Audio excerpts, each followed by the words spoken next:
Appreciate y'all coming. Good afternoon, good morning. First of all, I'd like to thank Coach Napier for his 4 years of work and dedication and service to this program and the student athletes here at the University of Florida. Coach Napier is a terrific coach and a better man, and he's built a tremendous culture here at the University of Florida. I have nothing but great things to say about Coach Napier, and I'm very thankful for my time working with him and getting to know him and his amazing family. I want to thank Mr. Scott Strickland and the administration for the opportunity to lead the program for the remainder of the season and their belief and trust in me to do so. In spite of the circumstances, I'm honored and humbled to be speaking in front of you today. Florida is a special place to me. I've worked for this program for 12 years. I take this new role to heart. It means a ton to me. I've seen what this program can be firsthand. Like Mr. Strickland said in his statement, the standards and the expectations at the University of Florida and Gator football program are to win championships, not to simply just compete. For us moving forward, we need to get back to work. The results so far this season have not been up to the Gator standard. I have full trust not only in our student athletes, but in this staff to make the most of the season. We have a responsibility to do that, not only for this program, but for our fans. Florida is a destination. This program is one of the premier programs and schools in the country. I'll do my very best every day to make sure our student athletes and our staff work tirelessly to meet and uphold our Gator standards. I appreciate it, and I'll take some questions if you have some. Are you making any staff changes moving forward? As far as staff changes, everybody that's on the staff is going to be continue, as of right now, is still going to be on the staff. What about roles and who's going to call plays moving forward? Sure. I think as you look at the defensive side, obviously is let it eat. Coach has done a fantastic job over there. Coach, he's done fantastic. The whole defensive staff has done an amazing job. They work extremely well together. Their players are motivated, and they play with a lot of energy. Offensively, we're going to do kind of a collaborative effort as far as how we game plan. It's something that I've been used to over the years. Coach Sale, Coach Jaluk will have a lot of input as far as the run game, what we're doing to make sure that we're going to be able to break down and see what the opponents are going to be giving us, that we're going to have an opportunity to hopefully take advantage of. And then obviously in the pass game, you're going to have Coach Callaway, who's our offensive coordinator, who leads the offensive staff. He does an unbelievable job. He does a fantastic job at leading. He does a fantastic job of making sure that everybody's on the same page. He's going to continue to work hand in hand with Coach O'Hara and the rest of the staff, offensive staff that we have. But as I said, it's going to be a collaborative effort. Coach will still be highly involved in everything. But I think one of the unique changes that I've mentioned with Mr. Strickland is football has changed. And what I mean by that is there's been a time NIL has changed, recruiting has changed. Well, the addition of the green dot on that football helmet has significantly changed how we coach and how we communicate. 5 to 6 years ago, it was anybody would go out there and you have the scripts, you come out and you type them up, and it didn't matter who would call the play. You're sitting there with the quarterback, you're in the huddle, and they can call the play. The quarterback reads it right off the sheet, and that's kind of how we went. But the green dot, I think, is something that's been a game changer, and in my opinion, this is my opinion. I think it's going to be helpful for us, but I'm going to let Coach Callaway is going to be the OC, but I'm going to let Coach O'Hara call the plays. And I think the most important piece to that is there's a rhythm piece between him and DJ. I think it's really important that the quarterback is an extension of his teacher. And in this particular setting for the next 5 games, I think that's going to be critical. DJ's got a great relationship with both, but I think it's going to be an opportunity just to hit home over and over the teaching methods that go on in the meeting and let him be familiar with that voice over and over in the practice setting and in the game. How much do we see the offense change just with some wrinkles and things now with this new structure? I think you'll see some things that are a little different. I think one thing that I want to hopefully continue to assert in the offense is I think we've got a lot of playmakers, and I'd like to be able to spread it out a little bit, hopefully, and get some of those players involved. Not necessarily change a lot. Here's the great thing about Coach Napier's offense. We actually have an arsenal of plays within the system. So it's kind of basically picking and choosing and allowing our quarterback to be in a position to do the things that he does best. And I think that's the ultimate goal as our offensive staff. Again, Coach Callaway does an amazing job, and he's going to continue to keep us together as an offensive staff and put those plays together for us. Are you going to be more of the executive head coach and let somebody else coach the receivers, or will you continue to be hands-on receivers? I'll continue to be hands-on with them still, but at the same time, I think as we move forward into the situation, I'd like to be kind of more of a manager to make sure that we're moving in the right direction as a football program, making sure that the players are getting everything that they need. And again, obviously, we've got a good group of receivers in the meeting room right now, and we've got some good young coaches, and we've got some coaches on staff that have also coached that position that we'll have a chance to visit it. Who in particular would be taking over some of the receiving? Well, we haven't specifically talked yet as far as who will truly take over that position as we go forward, but I feel very, very confident in the guys that we have on staff right now. And the coaches, Coach Lucas and Coach Decker, do a fantastic job along the way with me as well. Coach Meyer first brought you here 20 years ago. Did you lean on him or any other mentors for advice in this role? Or? I did. I spoke with Coach Meyer last night, so we had a chance to catch up a little bit. And I think he was my position coach in college.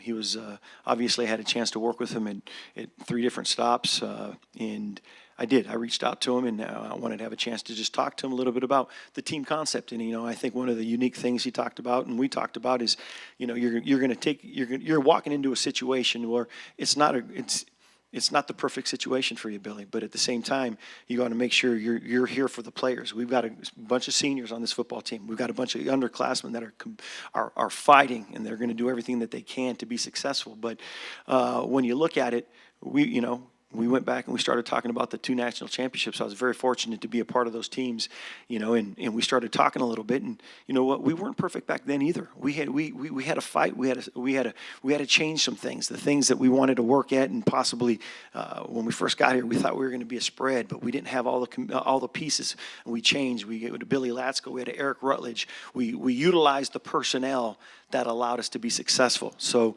like I said, I know it's not a perfect situation, but nothing in life is. Again, the one thing that I do know for sure is that these players are resilient. They're tough. They're competitors, and they don't have quit anywhere in their DNA. So I'm excited for the opportunity to have a chance to work with them. And again, from my standpoint, I want to continue to help build them and grow them as men. We talked to this as our staff. Our staff's the same exact way. Is our responsibility is to help these young men grow and continue to grow as young men. And if we can continue to help them grow as men, the athlete's always going to rise to the top. I was not in there for the time that Coach Napier had the opportunity to speak with them, but been through this before, obviously, and as a coach, as a player, anytime you lose a figurehead like Coach Napier was an incredible man, incredible leader. I look around and what he's done for this program.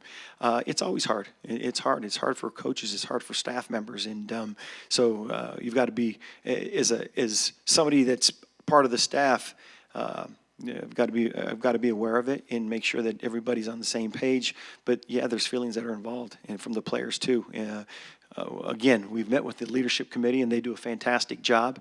One of the things we talked about was a question that was raised and asked was, who do we need to make sure that we kind of keep an eye on? And whether it's the freshmen, the sophomores, and one of the older players. And no, coach, it's the entire team. It's everybody. We're in this together. So. They've got a heartbeat, and so yeah, the change will be hopefully a smooth transition, and that's kind of why I'm here. Is it your hope to be part of the next staff? I'm sorry? Is it your hope to be part of the next staff? I love Florida. You all know I love Florida. This is a special place to me. My daughter was born here 20 years ago. I've been here with 3 different head coaches. I've won 2 national championships. I've seen what it can do.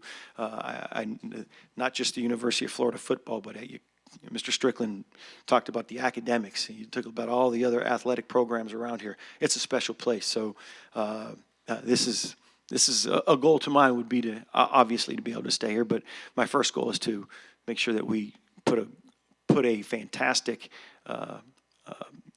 group of players on that football field that are going to compete and play for the University of Florida. I told these guys yesterday, and it's really important that I tell my room this.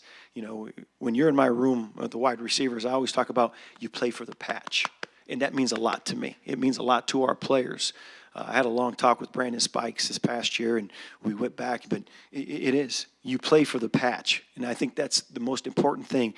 The players, we play for the patch, you represent your name on the back of your jersey. And I think when you put them together, I think you get something special. What you just said, just what does it mean to you to have this opportunity and to lead this program? It means everything to me, you know, and it all comes back down to, you know what, it's do your job. And we have a job to do. We were hired here to do a job. And the great thing about it, Coach Napier put a staff together. And I'm looking around at some of them, and you see they're all on board. They understand where we want to be. We understand that he did, like I said, he put together an incredible staff of coaches that have one goal to move forward, continue to do our job. And I talked about that with the players yesterday, and I talked about it. Our job and our responsibility is to do our job. Everything we do is put on film. Everything we do is going to be out there. Make sure when every rep you take as a player, it's your resume. And for us as a coaching staff, we got to go do the same thing. Every chance we get to teach our players, we got to do the best possible, the best that we can possibly do to put them in the best situation to be successful on the field, because we know they don't have any quit. We know they're going to compete for us. So absolutely.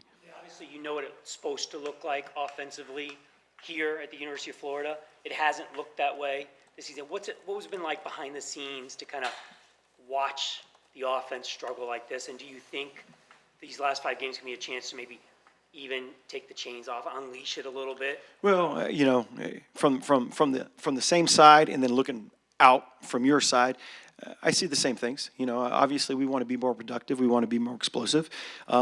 You know, that's going to be something that we'll talk about as a staff offensively to see what we can do.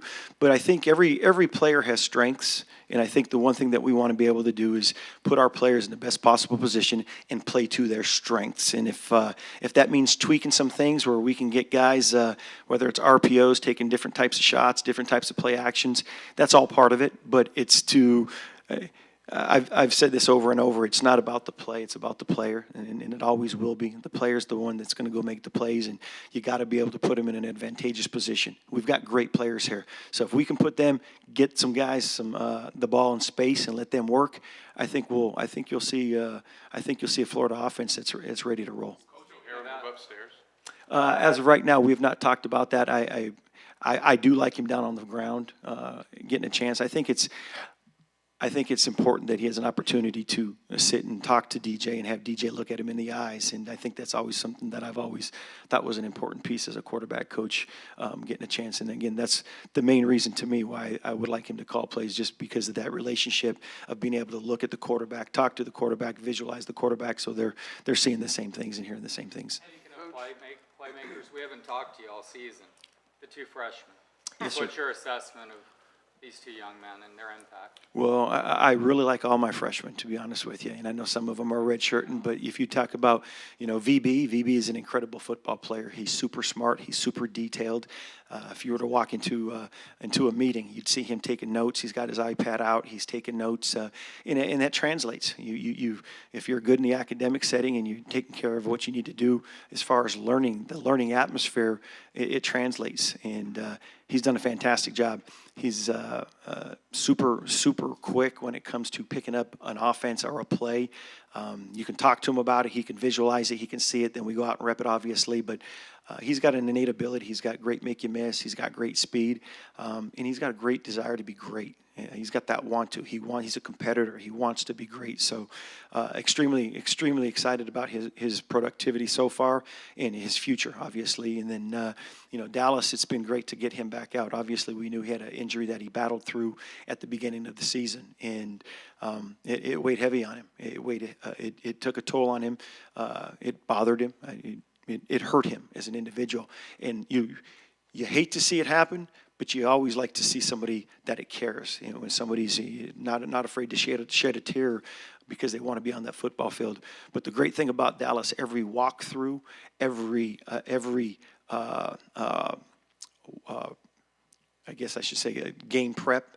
Every time we did anything, he stood right next to me. So when we were signaled to the receivers, he stood right next to me. When we went out on practice, he stood right next to me. So he was constantly getting his reps, mental reps, standing next to me, seeing the signals, getting a chance to talk to me. And he's a competitor. He's obviously got great size, and he can cause some mismatches. Having played for Urban, having coached under Urban, and how demanding he is, what have you taken from him that translates into what you're going to be doing now? Well, I think if when Urban obviously was a fantastic coach, and he still is a fantastic coach. But I think if you start looking at some of the things we talk about, how we want to win and why we win. Obviously we want to be able to score in the red zone. We want to be able to play great defense. We want to win the turnover battle, and we want to be great on special teams, obviously, again. But, he's a great motivator. He's a great mind, and the players, the one thing that he did is he had his team ready to play. And I think that's a goal of mine. Obviously, they've entrusted me and have given me that opportunity, and my goal is to make sure that these guys understand I'm going to be me. I'm a little different than Coach Napier. I love Coach. I'm different than Urban. I'm different than some of the other coaches I've worked for. I'm going to be me, but I want to make sure that these guys know we're going to try to put them in the best possible position to go make those plays. And I'm excited. I'm excited about the opportunity, by all means. You want to be a head coach? Colorado State's open. This could be a hell of a 5-game audition for you. I want to win. I want to win here. This is a special place. I want to win here. I want to take care of these guys over there. I'm looking at those 3 football players right there, what they've been through. Obviously, I've known Jake for quite a long time. He played football with my son in high school, so I've had a chance to follow his career. And these guys are competitors. So the one thing that I want to do, we want to win, and we want to win the right way. We want to put these guys in a great position to go out a winner for some of these seniors. Absolutely.